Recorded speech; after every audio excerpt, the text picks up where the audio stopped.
Bonjour, bon après-midi, bonsoir, Balandino sur Étoile Inès TV. Grande et ma joie de vous retrouver encore une fois aujourd'hui. Aujourd'hui, vendredi. En tout cas, on va parler actualité encore une fois aujourd'hui. On a un grand sujet. Comme vous l'avez pu suivre, c'était hier. La chef de la MONUSCO a été à Goma hier. C'était la première fois que l'aéroport de Goma a accueilli un avion. C'était un hélicoptère de la MONUSCO qui a atterri hier à l'aéroport de Goma. Alors, il y a beaucoup de gens qui nous posent des questions. Qu'est-ce que cela signifie? Est-ce que la guerre est terminée ou bien ce n'est-ce pas là une victoire? Parce qu'il y a une raison pour laquelle ces dames ont été à Goma. On veut renforcer ou on veut créer un comité de suivi du cessez-le-feu. Ça va se passer à Goma. Pas seulement à Goma, ça va se passer aussi à Ituri. Alors, on veut créer ce phénomène-là, mais nous savons tous que ça fait 1 an que l'aéroport de Goma a été fermé. Est-ce que ce qui se passe maintenant, n'est-ce pas là une victoire pour Félix Tshisekedi qui a encore tissé des relations profondes, si je peux le dire ainsi, avec le président Donald Trump? Si nous voyons la MONUSCO aller jusqu'à Goma, est-ce que ce n'est pas là une victoire pour la RDC? C'est de cela qu'on va parler aujourd'hui. Qu'est-ce qui explique la présence de ces dames à l'Est? Est-ce que ce n'est victoire, le président Félix Tshisekedi n'est pas en train de gagner là où les autres ont échoué? On va traiter de ces dossiers aujourd'hui. La situation à l'Est du pays, qu'est-ce qui se passe réellement entre le M23 et le gouvernement congolais? Que veut le M23? Ou est-ce que les M23 ont, comme certains médias le disent, ils ont cédé à la pression des États-Unis? On va traiter de ces dossiers-là aujourd'hui. Je vais vous passer 2 vidéos. La première, c'est on nous explique un expert américain du Congrès américain qui nous explique pourquoi les accords ne fonctionnent pas, ou bien les raisons pour lesquelles les accords ne fonctionnent pas jusqu'à aujourd'hui. Je me dois de vous rappeler que les accords avaient été signés, du moins les accords globaux avaient été signés au mois de décembre de l'année passée, mais les accords eux-mêmes, les accords de principe étaient signés depuis le 27 juin de l'année 2025. Mais pourquoi ce manque d'ineffectivité sur le terrain? Pourquoi les combats ne s'arrêtent pas? Pourquoi il n'y a pas de cessez-le-feu? On va traiter de ces problèmes. Je vais passer ces 2 vidéos-là et puis on va essayer un peu de discuter ensemble avec vous. Mais avant cela, je tiens à signaler quelque chose, c'est qu'il y a MTN Rwanda qui fonctionne maintenant à l'est de la RDC. Cela a été décrié par le gouvernement congolais. On a pu trouver que le réseau MTN Rwanda avait utilisé la même fréquence que celle du Congo. Donc, c'est opérationnel à l'est du pays, dans les zones occupées par les M23. On se demande jusqu'où les Rwandais iront, parce que ce n'est pas seulement les réseaux MTN qui fonctionnent à l'est du pays, il y a aussi la monnaie du Rwanda qui est en circulation à l'est du pays, dans les zones occupées par les M23. C'est-à-dire que c'est leur zone qu'ils occupent. On va parler de tout ça. Alors, mesdames et messieurs, on suit d'abord, comme je ne cesse de le dire, votre temps, il est précieux pour moi. Alors, je préfère pas trop parler. Je vous laisse d'abord suivre ces 2 vidéos et puis je vais vous revenir pour vous parler de mon analyse. Suivons ça d'abord. killing, but all the fleecing of minerals and also the violation of the agreement. Yes, I know. The African people were very confident at this time because the United States is. But it's not over. It's not over. You know, we have part 2 of the hearing next week. We are pressing. We're pressing the administration to really sanction the Gaddafi leaders, maybe even Gaddafi himself. I mean, we can't do a half a loaf and just do a little bit. It's like, stop it. You've signed your name to this agreement.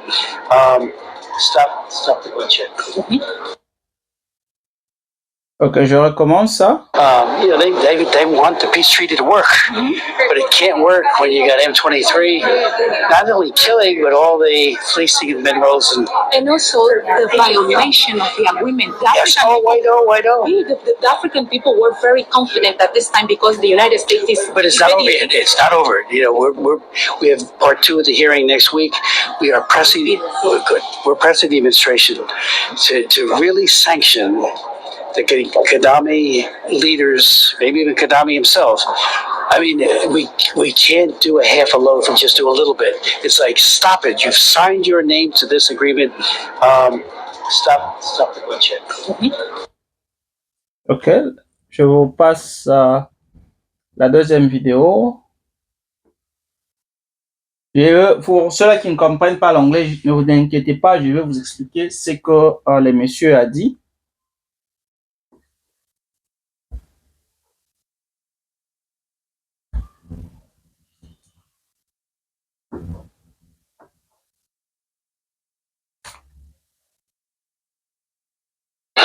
The Kissinjani attack is a symptom of this lingering rot. Our goal today is to ensure that all parties and all people understand that the benefits of the Washington Accords and that the governments of Rwanda and DRC are clear on the steps that truly must be taken now in order to get there. The incentives are spelled out clearly in the Regional Economic Integration Framework, mandating that the DRC and Rwanda develop a structured roadmap for economic integration, covering minerals, supply chains, infrastructure, energy, and tourism. Critically, the Washington Accords include a 4-phase concept of operations that both parties have agreed to. This is essential for Rwanda agreeing to pull its troops back, but only if the DRC follows a synchronized schedule to eliminate the FDLR militia. While the FDLR's genocidal ideology continues to be Rwanda's primary national security concern, we also expect and demand that M23 and Rwanda take the measures to demobilize the combatants under their control. Durable peace cannot be built by governments alone. It requires the moral authority and ground-level engagement of civil society, particularly faith-based groups that I described in a resolution that I've introduced, HRES 586. Their networks provide the truth-telling, I should say. We need to ensure that the benefits of peace reach the poorest, rather than just enriching.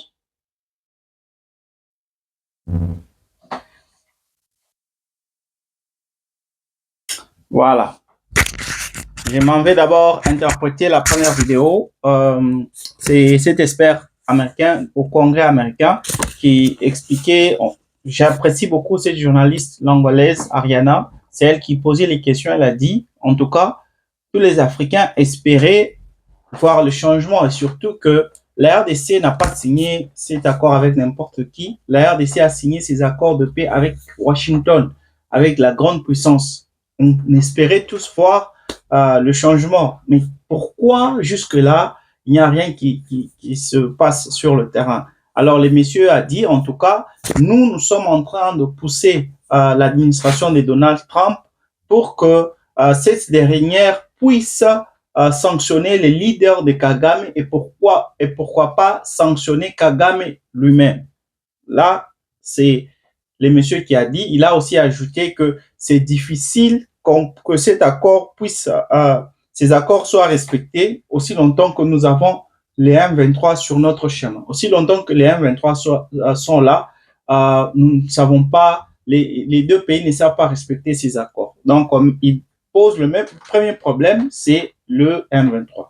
Maintenant, dans la deuxième vidéo, au Conseil de sécurité américain, on était en train de discuter un peu la situation à l'est du pays. Alors, ils ont établi, l'expert qui expliquait l'opération militaire qui va se dérouler en 4 phases. Il expliquait comment les deux pays doivent s'y prendre, c'est-à-dire comment arriver à une résolution parallèle entre les deux pays. Alors, il a dit, selon ses propres mots, il a dit que le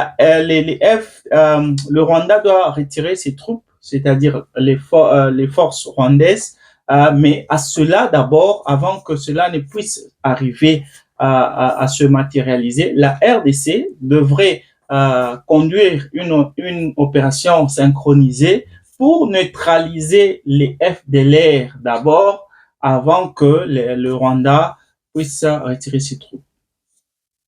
Alors, là, c'est là que mon problème est. C'est-à-dire, jusque-là, nous avons encore les deux problèmes. Nous avons le M23, nous avons les FDLR. Mais si on se fie aux accords qui ont été signés, les accords ont été signés, c'est quoi? Il y a un triangle. Il y a les États-Unis, il y a le Rwanda et la RDC. C'est là les accords qui ont été signés. Mais on s'est dit, bon, le problème que nous avons en RDC, ça concerne le Rwanda participe à cette guerre en suppléant des armes au M23. Alors, pour terminer ce problème, nous devons aussi négocier. La RDC doit négocier aussi avec les M23. Alors, ça devient un triangle entre nous, mais la RDC a un autre problème, c'est-à-dire il y a une autre flèche qui se dirige vers les M23. Alors, on essaie de négocier avec les M23 et puis on se dit, OK, pour sortir réellement ou totalement de cette crise, nous devons résoudre un autre problème. Le Rwanda dit que pour que je puisse retirer mes troupes, la RDC doit neutraliser les FDLR, qui sont les Hutus à l'est du pays. La RDC doit le neutraliser. Mais à part ce que nous connaissons tous, c'est que les M23, dans les zones que les M23 occupent, c'est là que se trouvent les FDLR. Alors, si le Rwanda lui-même reconnaît finalement, parce que le président le disait tout le temps, si le Rwanda reconnaît finalement qu'il collabore avec le M23, pourquoi ne pas travailler ensemble pour neutraliser les FDLR?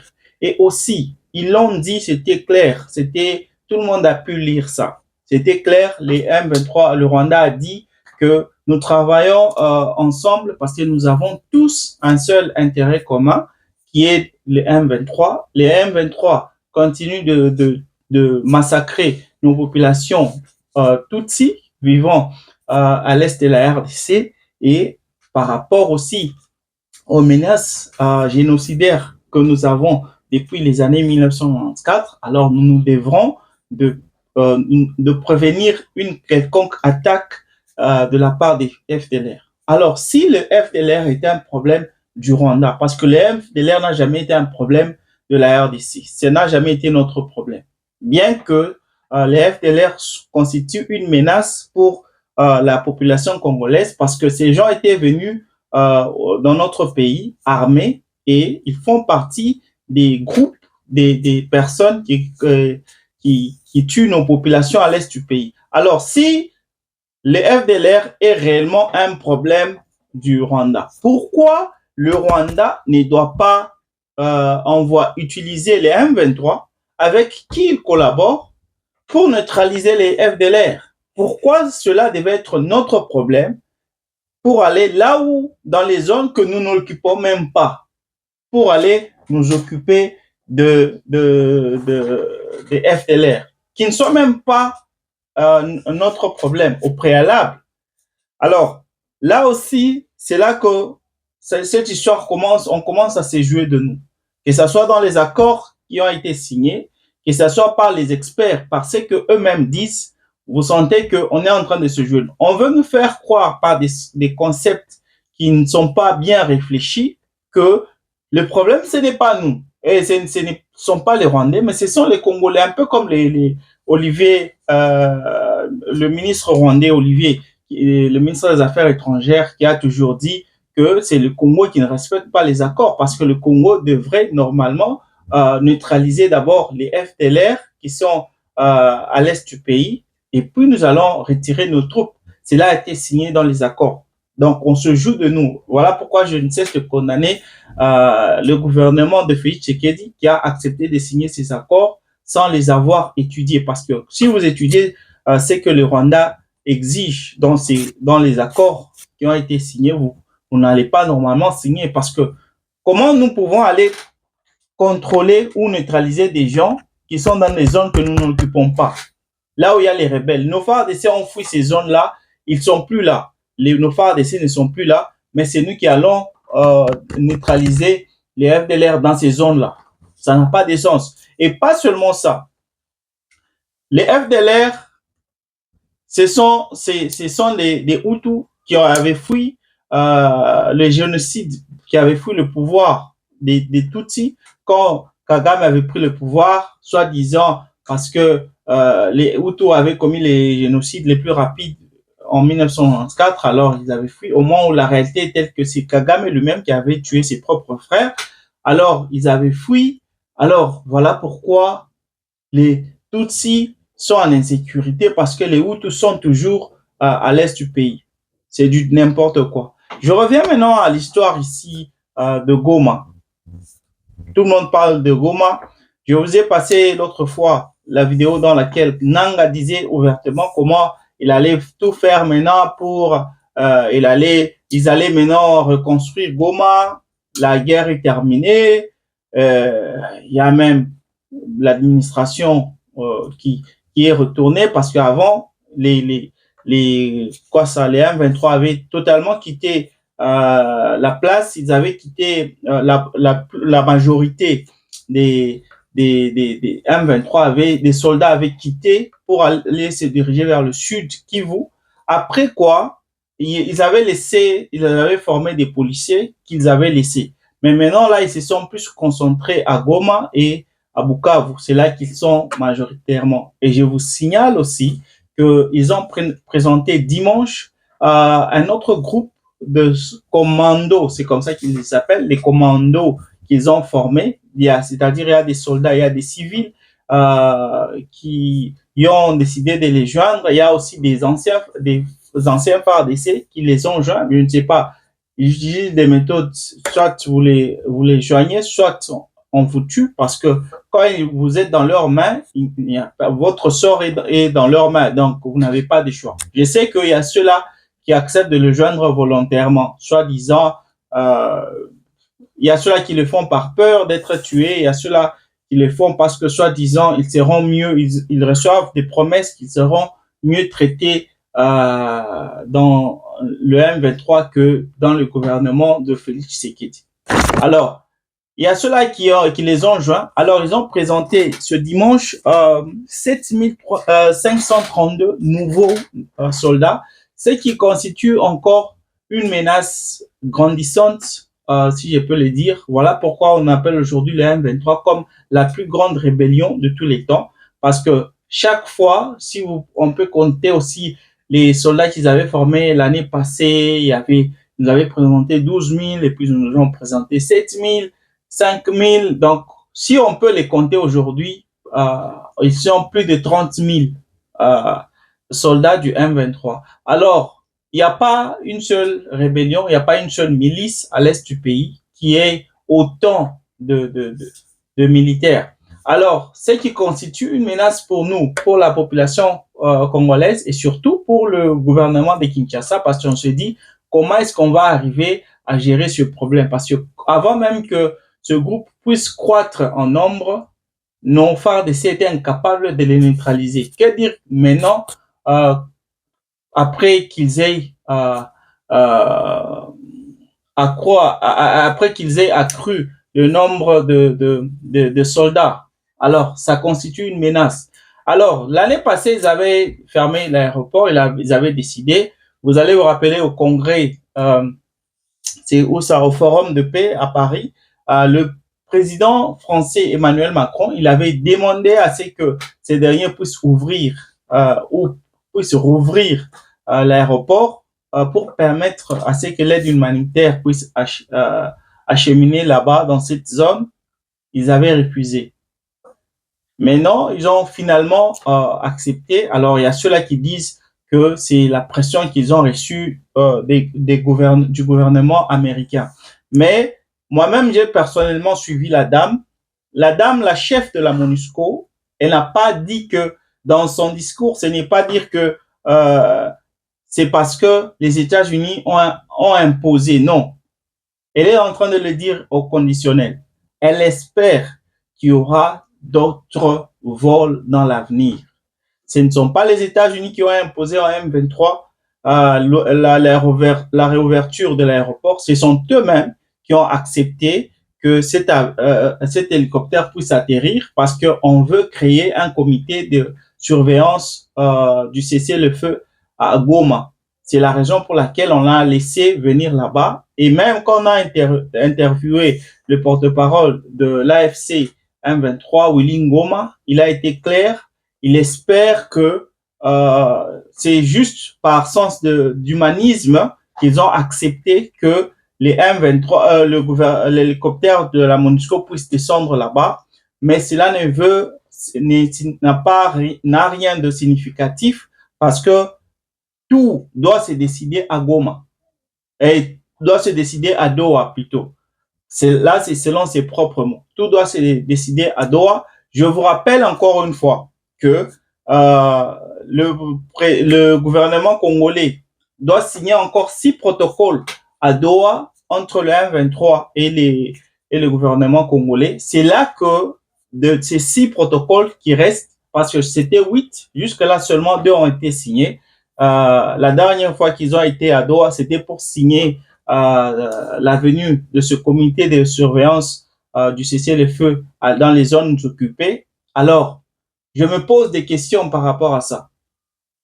Ce comité, comment est-ce que la MONUSCO peut venir dans ces zones-là, créer un comité de surveillance de cessez-le-feu si la MONUSCO elle-même n'est pas libre d'exercer ses fonctions? Je vous l'avais expliqué sur Décryptage politique que la MONUSCO subissait des conditions ou des mesures imposées par le M23. Le M23, par exemple, a déjà refusé des mouvements de va-et-vient des membres ou des agents de la MONUSCO.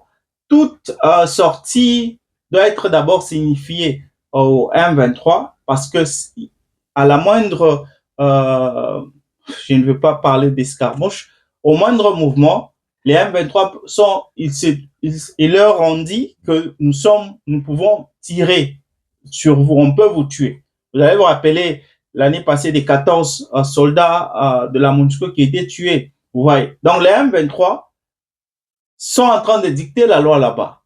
Je vous rappelle, je vous avais même passé sur Décryptage politique comment les représentants de la MONUSCO disaient que nous sommes en train de parler aux M23 s'ils peuvent nous permettre cette liberté d'exercer notre fonction parce que jusque-là, ils nous imposent des trucs. On ne sait même pas, les avions ne peuvent pas atterrir, on n'a pas, pas de ravitaillement, donc seulement ils nous empêchent d'exercer. Comment est-ce que vous pouvez créer un comité de surveillance du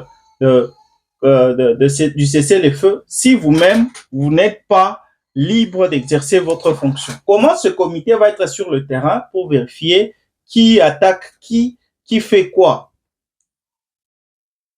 Là, c'est encore une fois une façon de se moquer encore de la population congolaise et je ne cesse de le dire. Dans tout ça, si on ne se réveille pas, en tout cas, on est en train de perdre notre pays. Parce que plus ça prend du temps, plus l'ennemi est en train de piller. Parce que chaque jour qui passe, l'ennemi pille des tonnes de minerais de notre pays, des zones occupées vers le Rwanda. C'est comme ça que ça se passe. Je ne comprends pas pourquoi nous, on doit négocier. D'abord, constitutionnellement, ils sont en violation de la Constitution. C'est-à-dire le président a le droit de déclarer l'état de guerre. Ces gens-là occupent nos terres. La Constitution parle de 15 jours. Ça fait plus d'1 an que ces gens-là sont sur nos sols et c'est à nous de vouloir négocier avec nos ennemis qui occupent nos terres. Comment est-ce que ça peut se passer? Comment est-ce que l'ennemi peut occuper nos terres et c'est nous qui voulons négocier avec ces gens-là? Pourquoi ne pas déclarer l'état de guerre? Pourquoi ne pas les faire sortir ces gens-là par la force? Pourquoi ne pas... Je manque de mots. Je manque de mots. Mesdames et messieurs, merci d'avoir été avec nous. Merci pour votre fidélité. En tout cas, j'encourage à tous ceux-là qui nous suivent, mais qui ne se sont jamais abonnés. Abonnez-vous à la chaîne. Si vous aimez ce qu'on fait, partagez, likez, commentez. Ça va beaucoup nous faire du bien. On se retrouve demain avec la même force, la même énergie. Bye.